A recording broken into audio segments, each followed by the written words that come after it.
You can learn 10,000 words and get fluent in any language fast. And I'm not going to ask you to take that on faith. By the end of this video, you'll have seen exactly how the math works, exactly why the method works, and exactly what to do starting today. And this is not a motivational speech, just the system and the evidence behind it.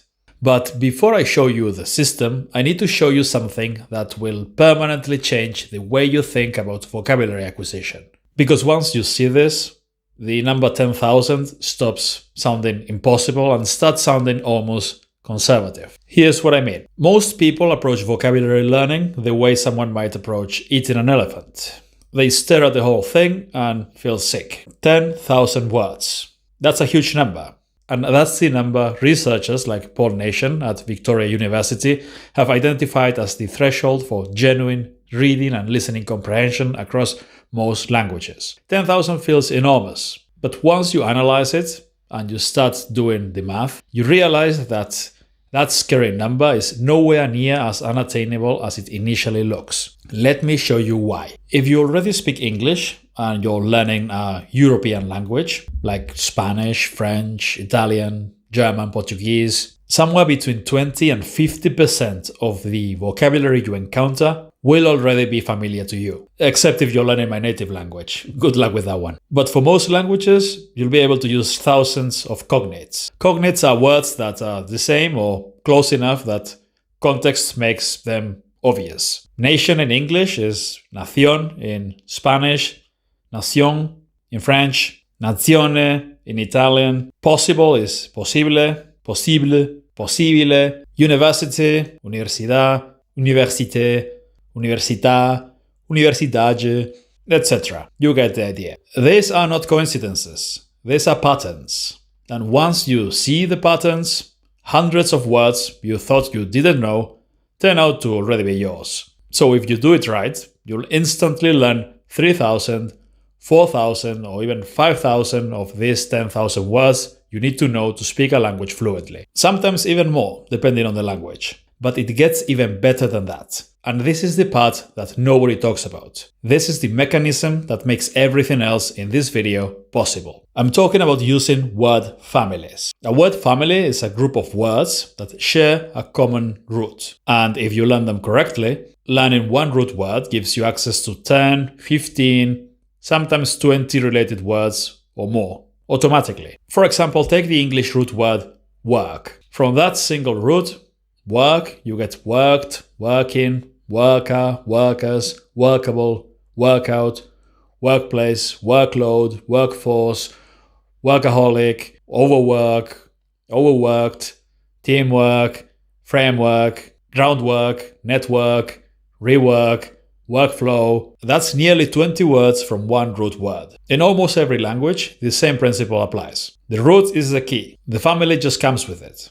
Now think about what this does to our numbers. If you're learning Spanish and you learn the root trabajar, to work, you're not just learning one word. You're learning trabajo, trabajador, trabajadora, trabajadores, trabajando, trabajado. Lots of words just with one root word in one simple learning session. If each root word you learn gives you an average of just 5 related words, and in practice it's usually a lot more, but just with 5, then learning 2,000 root words effectively gives you 10,000 words. And that's why that number that initially seemed impossible starts to look very manageable. 2,000 words at 10 words per day, which I'll show you is extremely conservative, takes 200 days. But at 30 words per day, which is what this system consistently produces, you're there in under 3 months. And at the higher end of what serious learners achieve with this method, 100 words per day, you're looking at fluency in weeks, not months. I want to be precise about those numbers because precision is the point. These aren't motivational estimates. The research on spaced repetition and vocabulary acquisition consistently shows that motivated adult learners using sentence-based spaced repetition outperform traditional methods by a factor of 5. Not 50% better, 5 times better. That's the difference between 2 years and 3 months. So let's talk about exactly how you do it. The foundation of this entire system is one principle. You never learn a word in isolation, ever. The research on this is unambiguous. Words learned in isolation are forgotten way faster, recalled with more difficulty, and transferred to real conversation less reliably than words learned inside sentences. This is because your brain doesn't store language as a dictionary. It stores it as an experience, as the memory of a situation in which a word appeared and made sense. So the unit of learning is not a word, it's a sentence. Every word you learn gets a sentence, a real sentence. Not some nonsense about bears and apples. A sentence about something you'd actually want to say, where you would actually use that word. Because the more personally relevant the sentence is, the more reliably your brain will store it. This is not an opinion.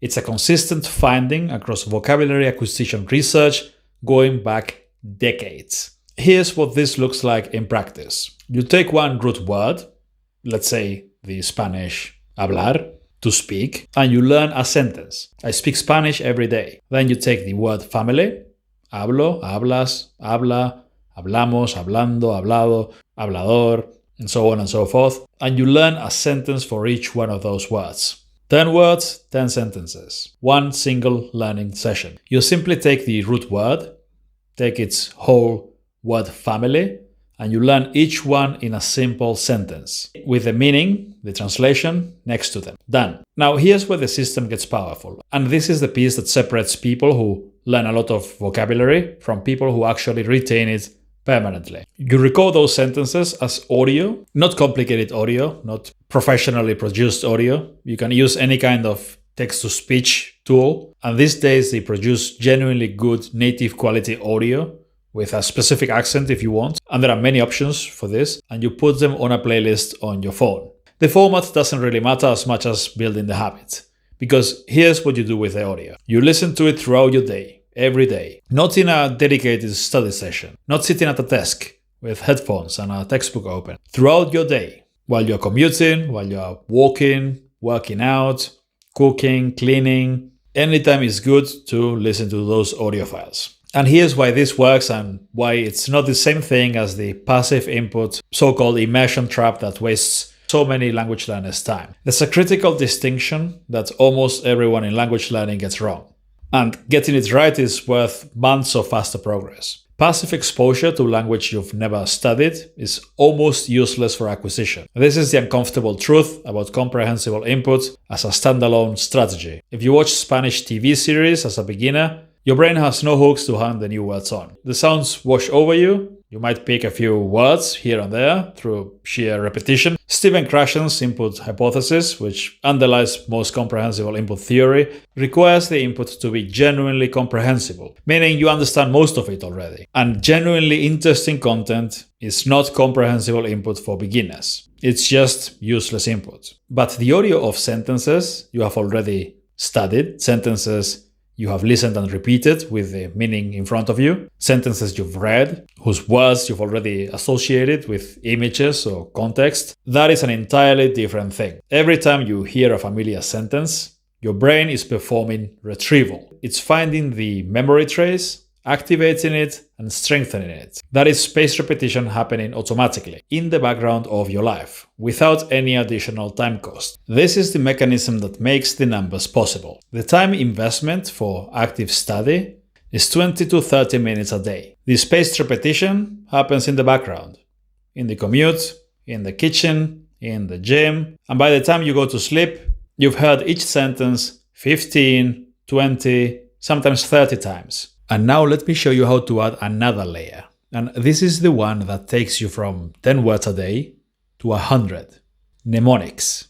A mnemonic is a mental association that gives your brain a shortcut, a hook that connects an unfamiliar sound to a familiar meaning. The technique is ancient. Roman orators used versions of it to memorize hours-long speeches. And it works because of a fundamental property of how human memory operates. Your brain did not evolve to remember vocabulary lists. It evolved to remember experiences, vivid, unusual, emotionally charged events that were relevant to survival. Things that were strange, surprising, physical or emotionally significant got stored deeply. Things that are Abstract, repetitive, and emotionally neutral get filtered out. They're not worth remembering. And a vocabulary list without context is the single most brain-hostile format for learning a language that has ever been invented. It is abstract, repetitive, emotionally neutral, and stripped of all context. So no wonder it doesn't work. A mnemonic works by converting the abstract into the vivid. You take a foreign word, find something in your own language that sounds like that word, and you create an image, a specific, strange, physical, memorable image that bridges the sound and the meaning. Here's a concrete example. The Spanish word comer means to eat. Comer sounds a little like camera. So imagine you're eating cameras. Visualize it. Ridiculous, right? I mean, who uses a camera these days? You'd have to eat a smartphone, I guess. Now, do you think that you'll forget that comer means to eat in Spanish? I don't think so. The image takes 2 seconds to create and lasts indefinitely in your memory, because it's weird. Another example, now in Japanese. The word taco means octopus in Japanese. So you picture an octopus working in Taco Bell. Weird, right? Very visual. Your brain stores it immediately. You won't forget it. You can do this with dozens or even hundreds of words every day. It's extremely effective and it can also be fun. And the scientific research on the mnemonic method is overwhelming. It shows much higher retention rates than rote repetition. You can get insanely good results if you master this technique, especially when you combine it with spaced repetition and retrieval. And you don't need to use mnemonics for every word. For languages related to the ones you already speak, many words are transparent enough that a mnemonic would be redundant. You only use them when you're stuck, when a word has failed to stick after several repetitions, and you need to give your brain a stronger hook. That's when you invest the extra 10 seconds to build the image. For languages more distant from your native language, like Japanese, Arabic, Mandarin, Turkish, mnemonics become more central to the system. The phonological gap is wider, the hooks are harder to find, and the mnemonic does more of the work. Now, let me give you the complete system, step by step, in the exact sequence I'd use it. Step 1. Select your root words for the day. Use a frequency-ranked word list for the language you're learning. These are freely available online and rank vocabulary by how commonly it appears in real usage. Start at the top. Learn the most frequent words first.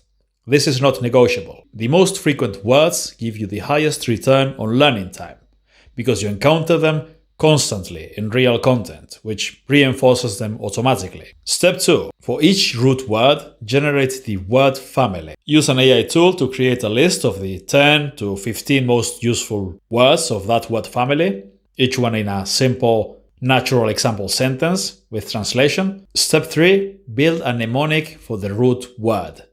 Just the root word. The rest of the words from the family, you learn them easily inside example sentences. Creating the mnemonic association will take 5 to 10 seconds per word once you practice the technique. The next step, read through all the sentences while listening to the audio. Do this 5 times at least in one single sitting. You're not just drilling, you're letting the sound, the text, and the meaning synchronize in your memory. This is the encoding phase. Step 5, read through the sentences again, this time speaking them out loud. This activates production memory, a different and complementary memory system to recognition memory. You are now not just recognizing words, but generating them. You're producing language. This is the step most learners skip, and it's the one that most directly transfers to speaking ability. Next step, step 6, throughout the rest of the day, play the audio of the sentences whenever you have a free ear, and keep stacking new lists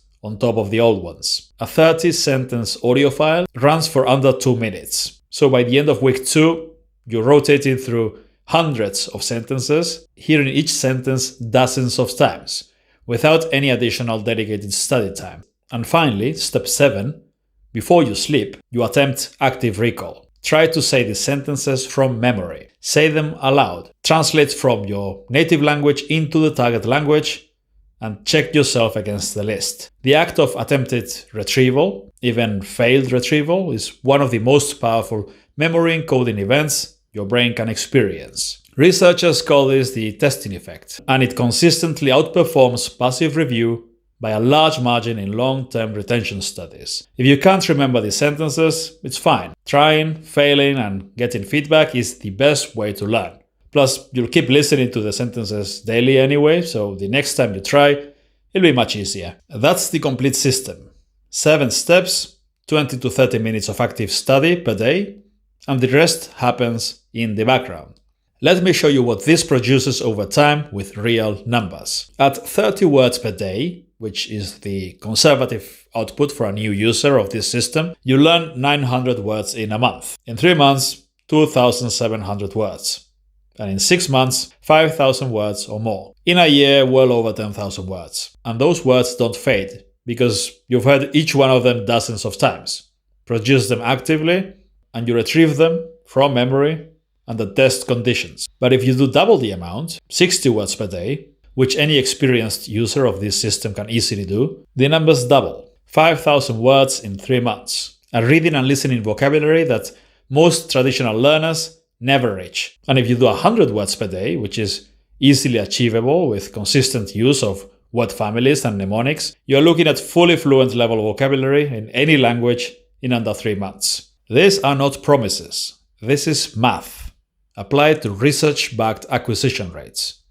The research does not guarantee these numbers for every individual in every context, but the system is designed to produce them, and it works. Here's what that vocabulary level actually means in practice. At 1,000 words, you can have simple conversations. You can navigate most everyday situations, and you can read simplified content. But if you keep going, at 5,000 words, you can watch TV, and follow most of what's happening. You can read news articles and understand pretty much everything. You can have sustained conversations on topics you're interested in. And if you keep going, at 8,000 words, you reach what researchers call the 98% coverage threshold, meaning that you understand 98% of the words in most written and spoken texts. And at this level, the language has clicked. Language acquisition becomes self-sustaining, because you can now learn from authentic content without assistance. You can now immerse yourself in interesting books, videos, podcasts, and keep acquiring the language naturally to reach an advanced level. That's the ultimate goal. And the only variable between where you are now and where you want to be is time and the efficiency of the method you use it. The people who tell you vocabulary acquisition has to be slow are saying it based on their own experiences. They simply don't know any better.